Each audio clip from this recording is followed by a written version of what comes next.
Yellowjackets almost revealed who burned down the cabin in Season 2, and the reveal would have completely changed Season 3.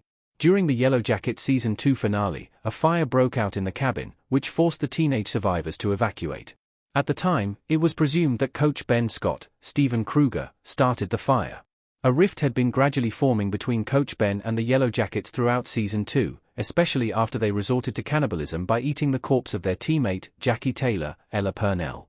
The rift between Coach Ben and the Yellowjackets continued to widen throughout Season 2, and it reached a breaking point when he saw the body of Harvey Martinez, Luciano LaRue. Shots of Coach Ben gathering matches and looking horrified as Natalie Scatorcio became the Antler Queen the night of the fire further indicated he was guilty.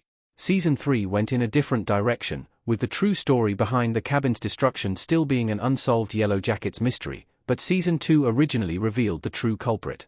The Yellowjackets Season 2 finale originally confirmed Coach Ben burned down the cabin. Scenes making his guilt more explicit were cut. While speaking with IndieWire, Kruger shared that he does not think Coach Ben burned down the cabin, partly because of changes that were made to the Season 2 finale.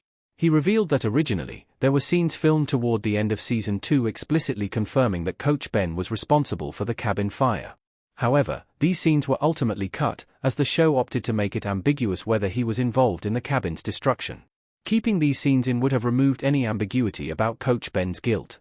The scenes that were kept in already heavily implied that he was responsible. Seeing Harvey's body, grabbing the matches, and watching Natalie become the Antler Queen seemed to seal the decision for him. Natalie telling him he did not belong with them any longer, and his conspicuous absence during the fire seemed to cement this. By not making it explicit, though, Yellowjackets was able to take Coach Ben in a very different direction in Season 3. Coach Ben burning down the cabin would have completely changed Yellowjackets Season 3. His story wouldn't have been as tragic or impactful. Confirming Coach Ben as the one who started the cabin fire could have turned him into a villain for Season 3. If Coach Ben had tried to burn them all alive, the Yellowjackets' actions might have felt justified, even when they tortured him. Instead, Coach Ben had one of the most tragic and emotional stories in Season 3.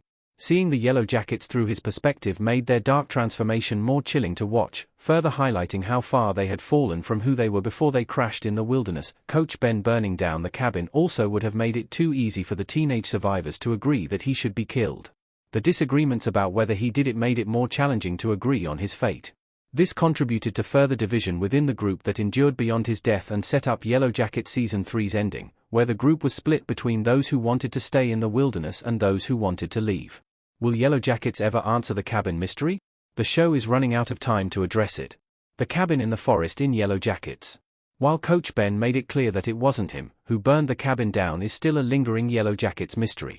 At this point, it seems too late for any answer to be completely satisfying. Proving that Coach Ben did it after all would feel contrived after Season 3 and would feel far less impactful after his death. Other potential culprits, like Misty Quigley, Samantha Hanratty, or Tysa Turner, Jasmine Savoy Brown, are still alive, but such a reveal would still have a difficult time landing. The survivors are now faced with the prospect of rescue after the call Natalie put out. This possibility, along with the recent death of Maria Borra, Alexa Borojos, and Shauna Shipman, Sophie Nellis, becoming Antler Queen, are at the forefront now.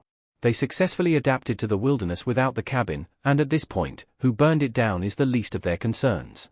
It would be disappointing for Yellowjackets to never answer this mystery, but it may be too late to do it justice.